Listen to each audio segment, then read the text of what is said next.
What's up, guys? Floater Gang, back here again today. Today we're going to be talking about playoffs and what's been going on so far. I think we'll start in the Western Conference. So, Marvin, what are your thoughts so far in Denver versus Minnesota? Um, I mean, I think it's for the most part it's going how uh expected. Yeah. Right now, Denver's up 3-0. They almost took game two, and that they were sticking with them last game too, in game Hmm. three. But I think they could definitely win that next game, especially since they're home again. But at the same time, a sweep is very possible as well. But especially where they are right now, they're not winning the series. They're not making a 3-0 comeback against the No. Nuggets. It's just I don't see it happening. I just really don't. But I could definitely see them winning the next game. But even that is not like super high chances. I just don't think they have the offensive firepower to keep up with Denver at this point. We've seen what Anthony Edwards has done, particularly in games two and three. I think he had 41 in game two and 36 in game three. It wasn't enough. He's just not getting offensive help out there. The defense has been, it hasn't been terrible. Rudy Gobert's played pretty well. I think the one downside of well, there's multiple downsides of the Cat Gobert pairing, but the one Yeah. major downside is Cat is just not agile enough to keep up with like an Aaron Gordon. So we're seeing a lot that Denver is just like taking advantage of that. They're setting back screens, and Aaron Gordon's just getting wide open looks, and they're just they just can't keep up, uh, and I think Cat is a huge reason. He's not performing offensively, so right now he's kind of just a negative on the court. So it's kind of hard to watch, and it just has zero help. And yeah, Yeah. I mean, he got 27 last game, and I think the game before that he wasn't horrible, but the first game he definitely was really bad. yeah. But Last for game he last game yeah, he scored 10 points, so yeah, he yeah, really hasn't even been scoring.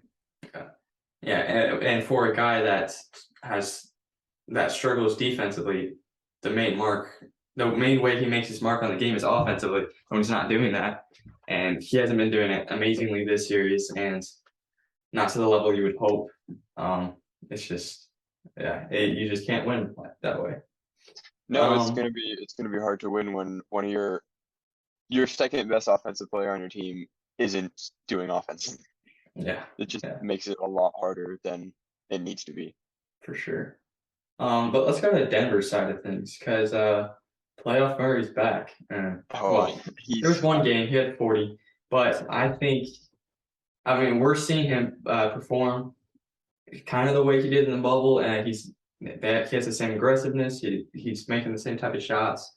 And I think if they have playoff Murray, that Denver's a legit threat in the West. And we didn't really feel that way early on. We kind of felt they were like the fourth, fifth best team in the West. But if they have Murray performing this way, and obviously guys like Michael Porter Jr. knocking down shots and Aaron Gordon playing good defense and cutting, I think they have a real chance to win the West. for sure. Yeah, I think uh Jamal Murray really is their X factor for Yeah. their success in that term of getting farther in the playoffs and winning more games. Hmm. Because obviously you have Jokic, he's gonna score pretty consistently. He'll let other people score as well, but it really depends on Jamal Murray scoring and his assists to what they can really achieve. Yeah. Yeah. So that Yeah. would be interesting. Yeah. I mean, this series is a wrap, Yeah. obviously. But I would really like to see how they match up with a team like Phoenix or unless LA moves on because they have a lot of guys that can hurt you and Minnesota's case it's really just one guy and I guess Cat too, but Cat hasn't been on really anything so Yeah, far. he hasn't been able to hurt you this series. He has not Yeah, been their worry at all. yeah. So let's move on to the Clippers versus Phoenix because a lot of news happening just today. Obviously, the game four is going on today. But uh, Kawhi is out for game four. He has no timetable for return. Um, are they done? Do you think? I don't think they're done quite yet, but definitely, I mean, obviously their chances are down. Yeah, Um, Kawhi is one of the best players in the league when he plays, if he plays. if he plays. Um, and now he's out. Paul George is, I think he's already been out. He's been listed as out for the series.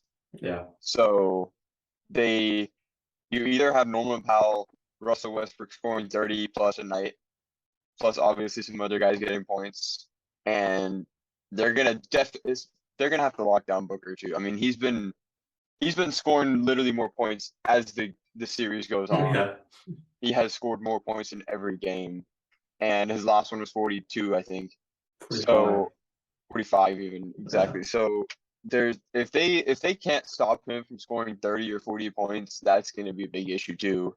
And Kawhi, also being the player he is, would be that guy who can slow him down. yeah. But since he's not Um, playing, they don't have that. So you need probably Russell Westbrook trying to do that. And I mean, he's a good defender, but he's he not going to he stop. he's done good on the KD. Obviously, obviously it's KD, so he's gonna make some shots. And like I think I saw a stat. Maybe this was just game one.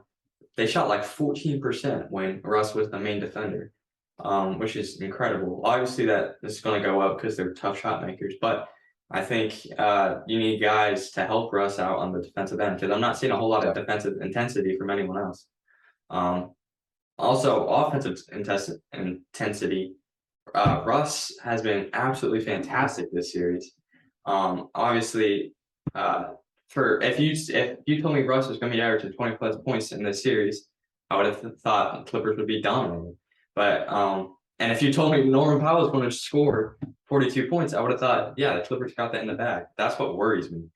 Russ scored 30, Norman Powell scored 42. The offensive output from them too has been fantastic so far, and they're down 2-1. And Kawhi's out, PG's out, and it's it's kind of worrisome because I feel like they've given it their all, and it's just not enough. Yeah, Yeah, and on the same side though, I feel like it's a bit worrisome for the Suns not definitely. dominating the Clippers as much as they should be, especially the last game with no Kawhi and no PG. Yeah. Like in the Suns' eyes, you should be trying to win that by 15 plus because Hmm. you have KD and Booker, and if you're using them enough, you can get CP some open shots. He makes some shots. Aiton got some more boards last game, which helped them too. But yeah, if the I don't, I'm not completely sold on the Suns being legit contenders yet, I'm not either. especially based off the way they're doing this series. It hasn't been too pretty. And the Clippers are a great team, but I mean, you have other great teams still in the West, and Yeah. I mean, I just don't see them as legit contenders yet. Maybe they end up destroying these next two games, but I'm not sold on them yet either. But I definitely think they have the upper hand right now for the Hmm. series with Yeah. PG and Kawhi being out, whereas the Suns don't have that problem. So I'm gonna read you the top minutes per game, guys. So Devin Booker's number one, Kevin Durant is number two, and then number seven is CP3. That is, I think, also super worrisome for the Clippers because there's no Kawhi, there's no Paul George, and they're having to play their three. Well, two of them are older. I'm not worried about D-Book playing big minutes, but Kevin Durant and CP3 have been known to be injury prone. They're playing 40 plus minutes a night, and they're barely winning these games. And then they have Denver next series, who's you're going to have to outscore them, and if you're tired, you're not going to outscore anyone. It's really worrisome. Yeah, that's what I was about to say when you were telling me KD. I was like, I mean, that's good, but at the same time, I mean, do you have the exact minutes on that for KD's minutes? Devin Booker has 44, Durant has 43, and Chris has 37. Yeah, because I mean, honestly, if Durant's playing 43 minutes, he's got to score more than he. I don't think he's broken 30 this series yet. If No, you're playing no, him 43 minutes, he's got to score at least 30 points as well.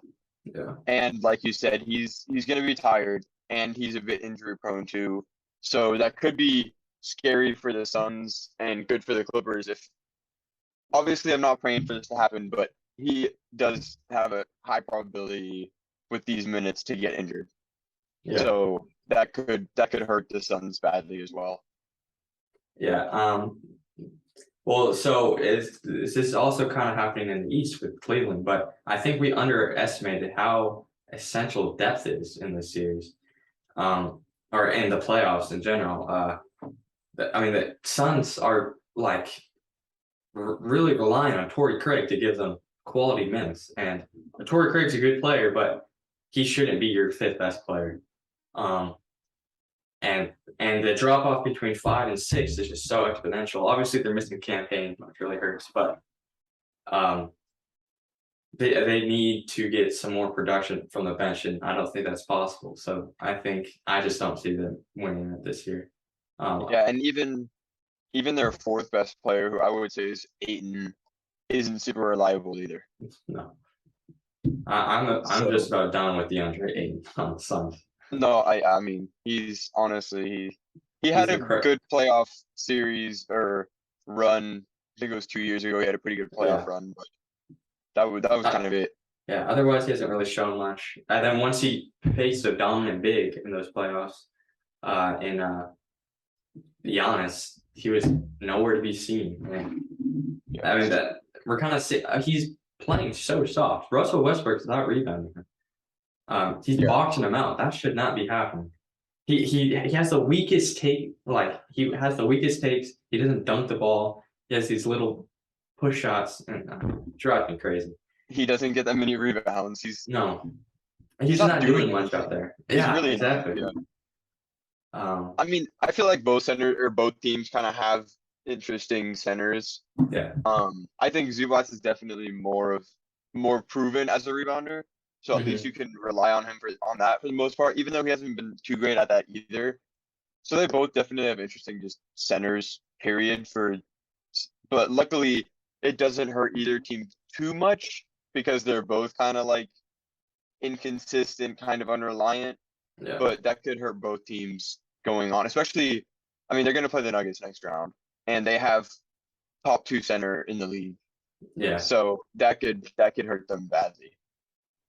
And then depending on who they face in the conference finals, if they assuming they make it that far, they're gonna have to go against AD or Sabonis or Kevon Looney or Jaren Jackson. Yeah, it's gonna be tough. Yeah. I'm gonna need to see more from Aiden to be sold on the Suns, and just from their depth in general. Let's go to Memphis versus LA. That's it's been an interesting series so far. We've only seen 2 games, which is kind of disappointing. 3 games. No, It's 2-1 only for the 2. Grizzlies. It's 2-1 for the Grizzlies. No, they're not. Or It's oh wait. one. It's one. Oh yeah. My Yeah. bad, my bad. I don't know. My bad. They're playing game 3 today. They're playing a game today, yeah. So it might be 2-1 Grizzlies. I mean, by the it will time be they- 2-1 for someone. for sure. But for me, it's the question. Yeah, so I want to start this off by talking about Rui Hachimura.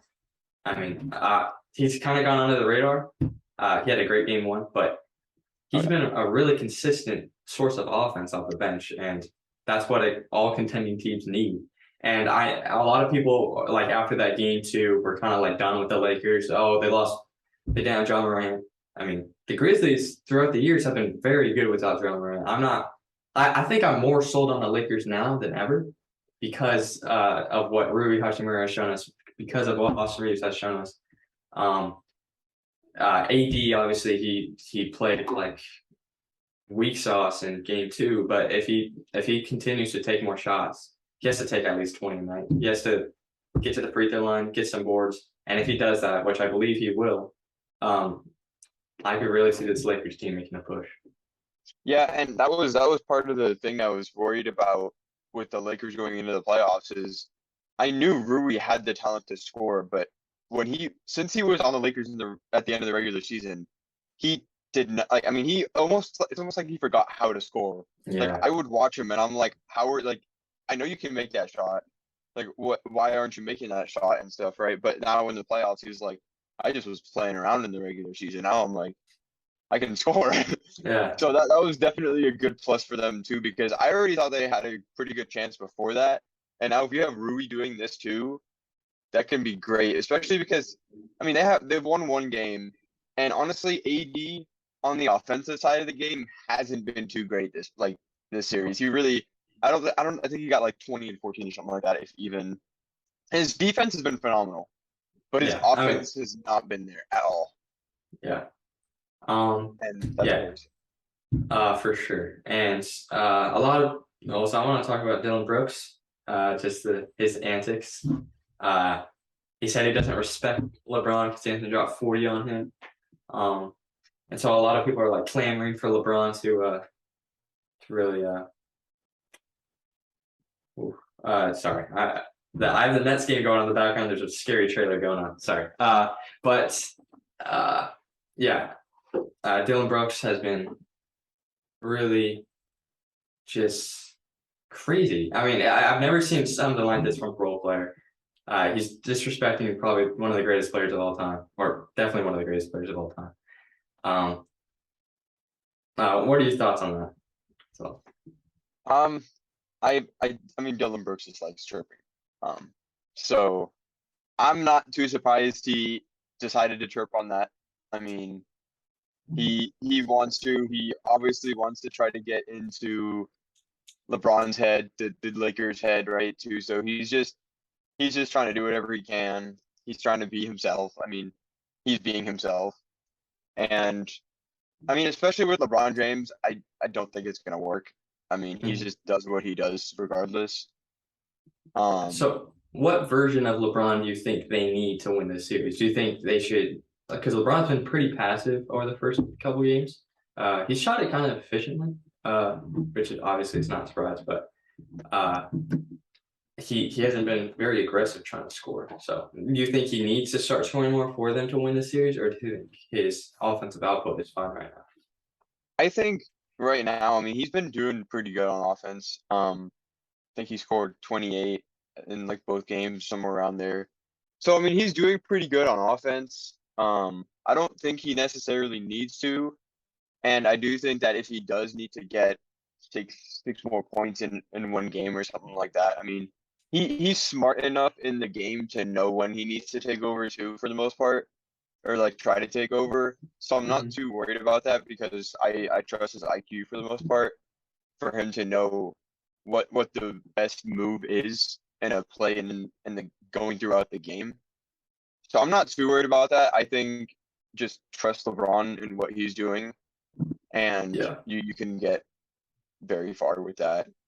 yeah, yeah. Totally agree. So also I want to talk about Jaren because he's looked like the better power forward or big in this series, All right. better than AB so far. Uh,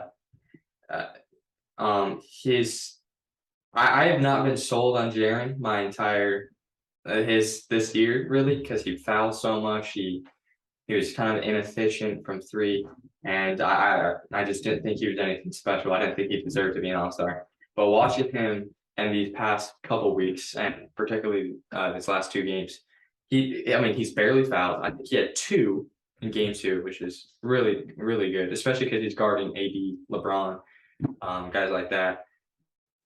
And he's scoring. He's being aggressive on offense as he should with Jaw out. Um, your 23 point per game prediction doesn't look that terrible right now.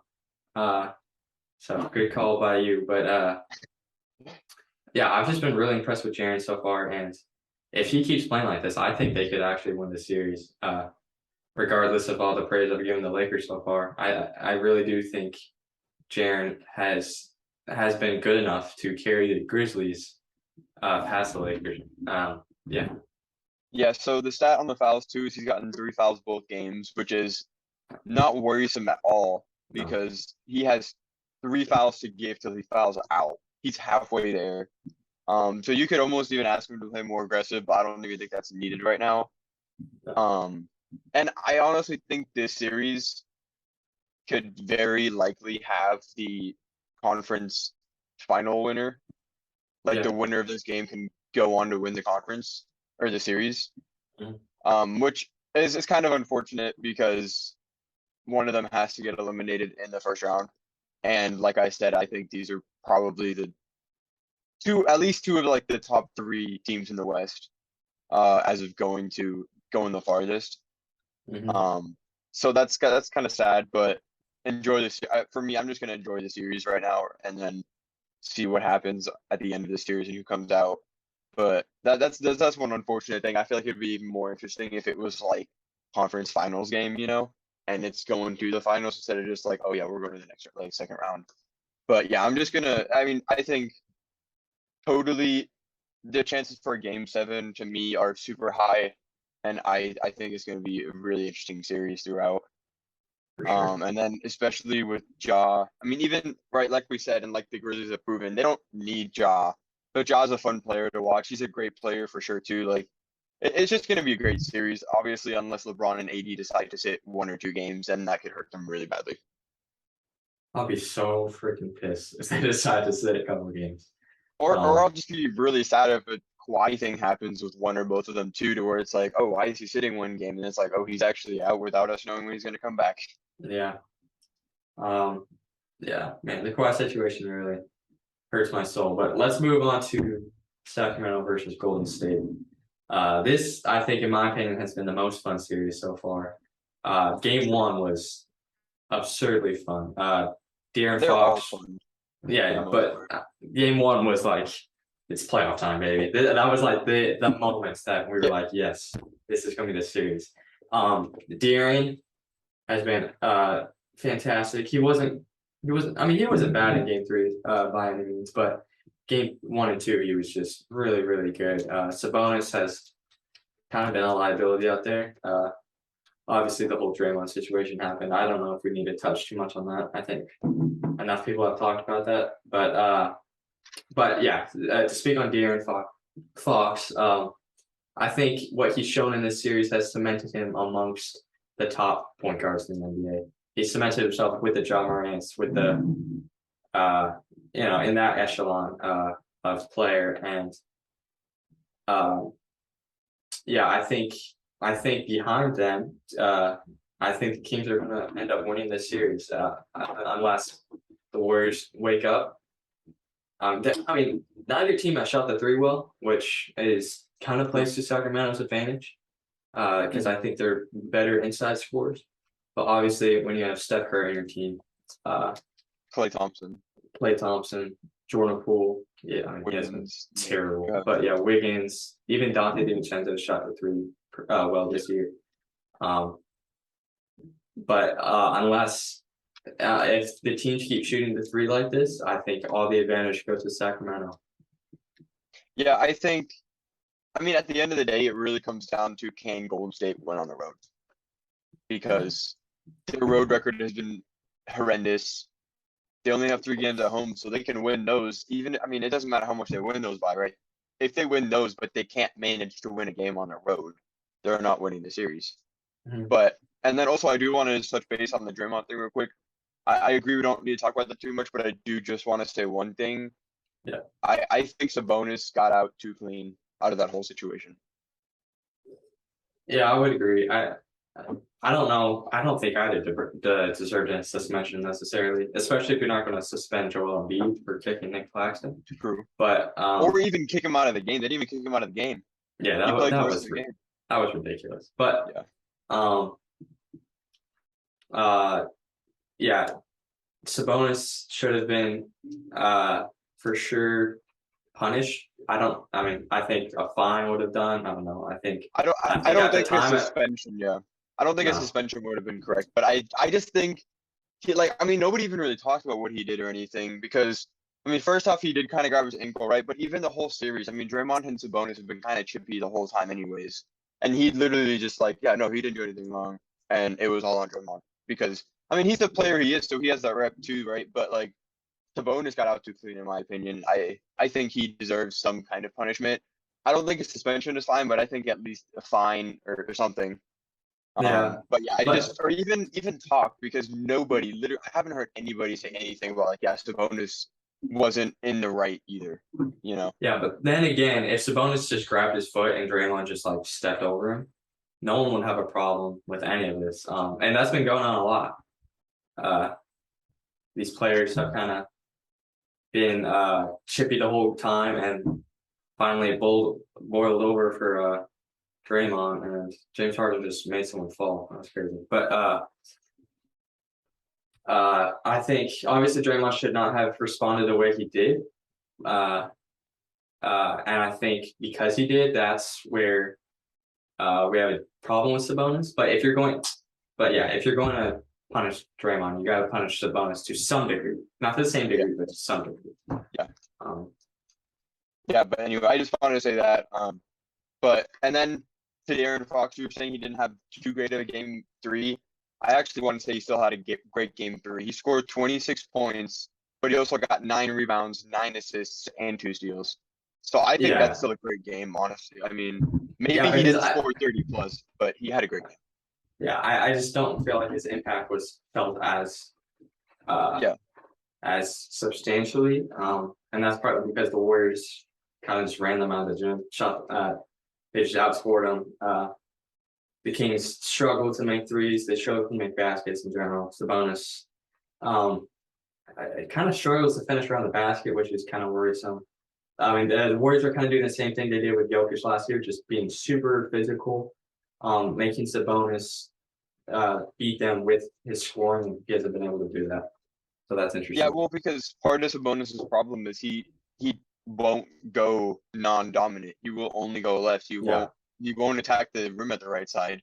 He won't yeah, even do a right hand layup. I mean, and that's interesting. But yeah, that definitely hurts them. His scoring really hasn't been too great over the series. hmm And I mean, like I said, I think Golden State will probably win all their games at home. They have a great home court. They have their players, and they do great with that crowd and everything. So I'm not too worried about that. But like I said, they need to win on the road, and yeah, I think possibly if they bring it to a game 7, which the prediction if they win all their home games, it will go to a game 7. They could have the upper hand a little bit in game 7 based off the experience they have because none of the Kings players have really been in the playoffs or anything. So I don't know what their pressure or anything will feel like, right? I mean, it might honestly not affect them that much just based off through the season they've gone through this season. yeah, And they have Mike Brown, who's a super experienced coach in the playoffs, and just he's had great coaching help as well in his past. So it might not actually affect them like at all, but I think that could be a potential boost for the Warriors if that does affect the Kings negatively. yeah, for sure. So yeah, let's move on to the Eastern Conference now. Let's talk about Milwaukee versus Miami. Kind of a crazy first two games. Kind of two blowouts. Miami kind of, uh, they just they shot the three incredibly well. Um, the role players were making shots. Gabe Vincent was making shots. Obviously losing Tyler here on that game kind of just, I think, ruined their chances for this series. But yeah, they won game 1, obviously without Giannis on the floor, and then they got absolutely crushed in game 2. So do you think Miami, considering the circumstances, still has a chance in the series? No, I don't. They like you said, Hero. He's been listed out officially for 6 weeks yesterday after he got his surgery. Mhm. I mean, we knew he wasn't coming back in the series. But that I mean, he's 100% guaranteed not playing for the rest of the series. Yeah, Giannis is probably even playing game 3, and I mean, the Bucks, even without Giannis, they're gonna win. I mean, they can still win. You don't have one of your best scorers on the Heat. And the Bucks have height too. They're gonna get rebounds. The yeah, Heat can't get rebounds. I mean, their biggest guy is their center, who's not super big, and he's a good player, but he's not gonna out rebound Brook Lopez, Giannis, Bobby. I mean, even Holiday, Middleton, they all can get rebounds on the Bucks. The Heat kind of struggled on that. So I don't see the Heat coming out of this. I think the Bucks will win the next 3 games. yeah. Yeah, I agree to some extent. I mean, I think the reason the Heat won game 1 is because they shot the three ball well, and they just haven't done that most of the season. So I don't think we could expect them to keep doing that. And obviously, I've said it over and over that the Bucks are the best team in the NBA. when their superstars not playing, or when all of the number ones are out for every team, the Bucks would be the best team in the NBA still because their supporting cast is just so great. Drew Holiday, he was voted by NBA players as the best defender and most underrated player in the NBA. I agree. Yeah, I think that's totally accurate. no arguments there for me. Exactly. Yeah. So let's move on to the next series. Boston versus Atlanta. Atlanta picked up a big win last night. So Atlanta's looked really bad in this series. But so is Boston. Or so game one, Boston looked incredible.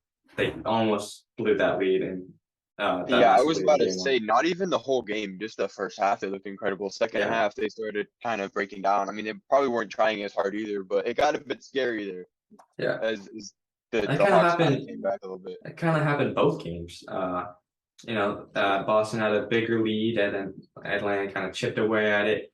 I mean, Atlanta shot horribly from the three both games, and they finally shot good from the field in game three, and they won. So I'm not at all saying Atlanta's going to win this series. Boston still has this in the bag. But the more games they lose, the more they put themselves at jeopardy of coming into a series tired against Philadelphia, who's going to be well rested, assuming they can close it out either today or game five. Yeah. So, what are your thoughts on the series? I was a bit scared the Hawks would take that first game at home. I didn't really think it was going to happen, but I saw the chances there. I don't think they're going to win the series too. I think Boston definitely should just take these next two games, not even try to like stay close with them, just take it away and get it over with. Like you said, I mean, it doesn't even matter who they're playing next. If you're well rested, you have an advantage. Your players are not worried about getting rest or anything. They're just all excited to play again too because they'll have like a week rest. So like, all right, let's get this next round over with. Yeah. Whereas if you let's say you go to a game seven, right, and you're tired, you want to rest. You're like, oh man, now we got another 7 game series. We don't know how long it's gonna take, right? I just think the mindset is completely different too. So you have the physical exhaustion, and then you probably have a different mindset going into the next series as well. Mm-hmm. Yeah. Yeah. For sure. Yeah. So we'll see if how Boston responds. I mean, the thing that's worried me, I've said this before too, that Boston shoots a ton of threes. And if they're not going in, they're not going to win the game.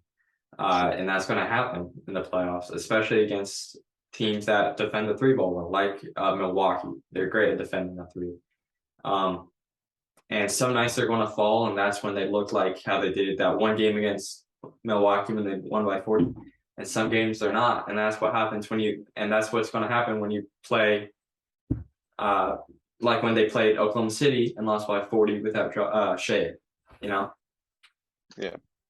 They're just really wishy-washy, and I mean they still scored a pretty good amount in game three, but when those shots don't fall, they are not effective offensively. And then they kind of get into Tatum, just do your thing, Brown, just do your thing, and that's what kind of lost in the final. I think they need to continue to attack the basket with everyone. Yeah. Yeah. We'll see. Yeah, I think for them especially, I mean, they have so many great players who can score. If they can just stick to team ball and not ISO Tatum, ISO Brown ball, they're phenomenal. You got White who can score, Brogdon who got the 6th man of the year, he can score great. Horford will score. I mean, you can look to like almost anybody and they'll get a basket for you. So if they can just continue to pass the ball and give everyone a chance, they have great chances in the playoffs. Mm-hmm. Yeah. All right, so let's talk about Philly versus Brooklyn. That game's going on right now.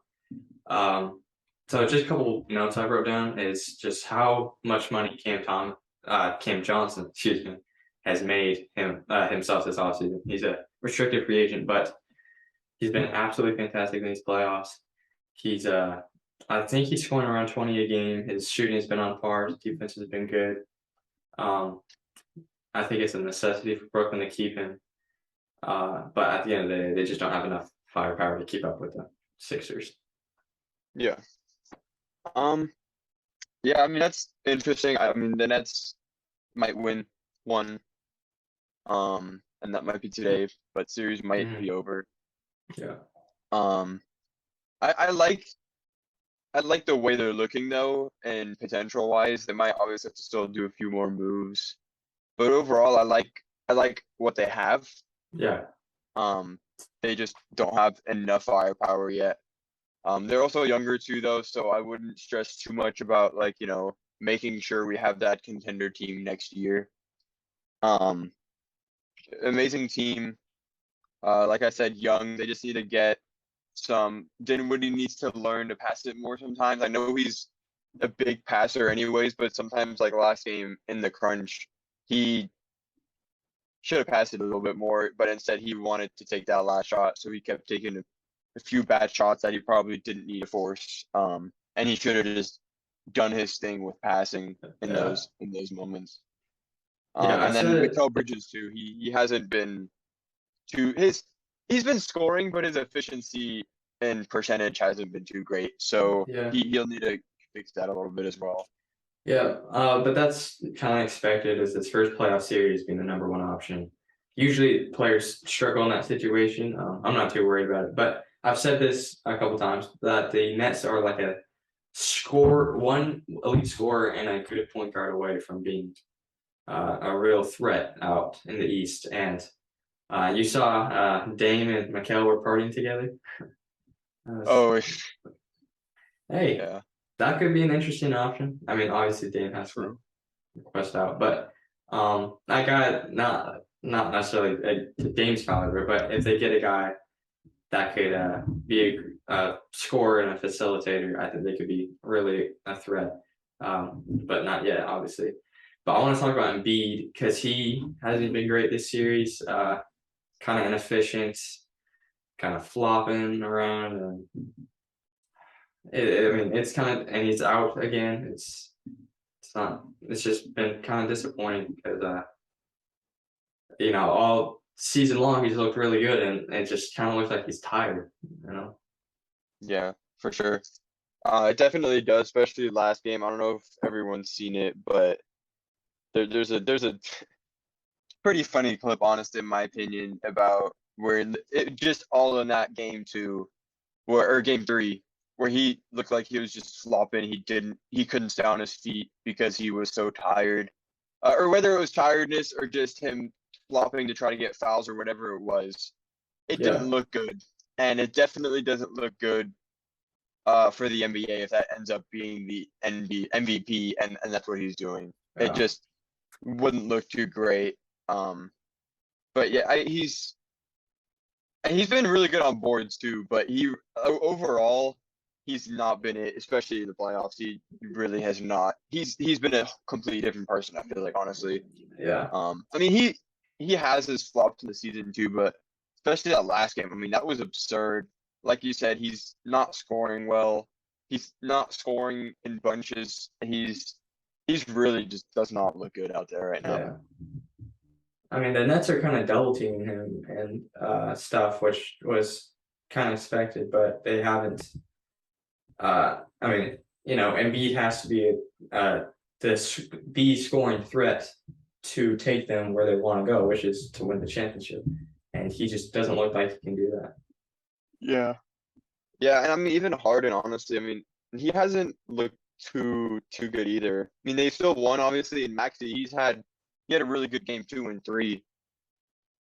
I mean in a way this is kind of good for Philly, the fact that they're still winning those games, but in the long run, you need to make sure they get back to what they normally do, especially for next series. I mean you're you're not going to win against second round teams playing the way you're playing right now with your Yeah, two of your top three guys not performing the way they normally do and the way they should. yeah. One good thing though, Tobias Harris has been good, pretty much. He's been True. pretty consistent, He's but been pretty obviously, good, and so is Maxi. yeah. Yeah, Harden had a horrific game too. He had a pretty good game three before he was ejected, but yeah, that ejection was freaking terrible. I don't understand how he got ejected for that and But not Joel didn't. Embiid. Gosh, I I think it was a makeup Joel's call. Joel's I mean it probably was, but Joel's was so much worse. I mean he I literally know. like Claxton was over him, yes, but he I mean in reality he was just walking over him. Was it on purpose for sure? But what And you Joel's can't kick your reaction man. was horrible. I His know. reaction was horrible. I mean, Yeah, it, and yeah, I don't know. I don't understand why Harden got ejected. I mean, it probably was just a makeup at the end of the day, but it just did not look good for Embiid, for Harden, for the rest. It was a yeah, mess. Um, but I mean, it is what it is at this point. Neither one of them were suspended, but yeah. Joel's not playing anyways, so Hmm. that doesn't really matter. He isn't playing their game, so the Nets could possibly win this one, but they're not winning the series. And Yeah, the Sixers need to fix themselves, for sure going into the next round. yeah, yeah. We'll see if they can figure something out. If Embiid can get it going, if he could even stay healthy. I mean, we don't. I Yeah. mean, there's a report today that he can miss multiple games. We'll see how legit that is. We'll see if he's just resting. I don't know. So yeah, let's talk about Cleveland versus New York. New York up 2-1. Very unexpected. I think we all had Cleveland winning the series. And like I said earlier, kind of with the Suns, Cleveland's depth has been troublesome to say the least. I mean, they're just not good enough. Their bench and New York has one of the deeper benches in the league. Um, and that's really showing, and I think we underestimated how important it is. And not to mention Darius Garland. He had a great game too, but his games one and three were Oh, really, really, really bad. yeah, they were. Um, but yeah, I mean, I agree with everything you said. And honestly, for the Cavs, I don't even know if I'd say they have a good fifth guy. They have four good guys. Everyone else, Yeah, Levert, inconsistent. You don't know what you're getting, and then everyone else, they're scoring maybe 5 points. And then obviously the Knicks are pretty deep. So that definitely helps them. And I agree. I think I knew Cleveland didn't have depth, but I do think I underestimated how little depth they have compared yeah. to the stars they have and the experience even because this is I think Allen's, Mobley's, and Garland's first time in the playoffs. Donovan Mitchell is the only playoff experienced player as well. So Allen's that been in the probably playoffs, but yeah, oh yeah, but Mobley and Garland is their first time. yeah. Like you said, Garland had his pretty bad game 1 and 3, unfortunately. Game 2 looked nice, but um and I mean maybe his consistency or his good playing right is the key to winning that series, but um his game 2 was great. They won that one. And they won that one pretty big too. So and Mitchell was passing too. He wasn't too dominant there either. So I think the guards need to play together. I mean, they just need to play together too because that's one of the big problems too with Mitchell there is he does like being iso ball sometimes, which could hurt them a little bit sometimes. Yeah. But yeah, I don't know. I mean, I still think the series could go either way. But the Knicks are definitely looking better right now in the series. And Hmm. honestly, I don't really think it matters too much who wins the series for the next round because next round I don't think either team's gonna win that. Yeah. Um, But yeah. I obviously, mean, it's good for the franchise and the yeah. fans. For sure. I also Jalen Brunson. Before the season, he was. People were skeptical about the contract. They were saying he's overpaid. He might be the most underpaid player in the NBA because he's just turned around this franchise. It's really incredible. True. I mean, he was a second round pick, kind of second fiddle to Luca. You know, no one thought much of him. Came to New York, uh, overpaid, and he's been just a superstar. And it's really cool. Randall's not been good in these playoffs, but it doesn't matter because Brunson is that guy. he didn't carry them, but he really impacted that game one win. Game two, he wasn't excellent, but he was still Brunson. And game three, I think, was the whole cohesiveness of the team kind of coming together, offensively and defensively. They really clamped up. Yeah, and I think I want to give Josh Hart credit as well because his game 1 and 3, which were the games that won, he did really well as well. And I mean he's just the kind of player too to be more of an impact player. And I think he's been doing great in that, especially in the senses of them winning those games. So I think Josh Hart has been great for them as well in that. I think he was picked up at the trade deadline. So I think that was a great trade for them too. He's been doing great. And I think Mhm. because his game two also was really bad and they didn't win that. Obviously it's a team, but I think Josh Hart's has a bigger impact than people probably think on the court as well.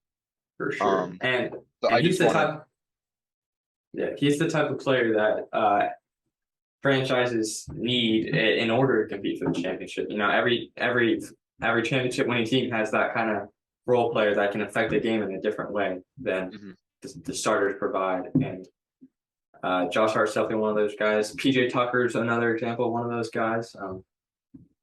So obviously, I'm not predicting the Knicks to win a championship or anything, but they have the foundation to really be a force to be reckoned with very soon, depending on True. what moves they make. And yeah, Yeah, and Jay Crowder's another one of those players as well.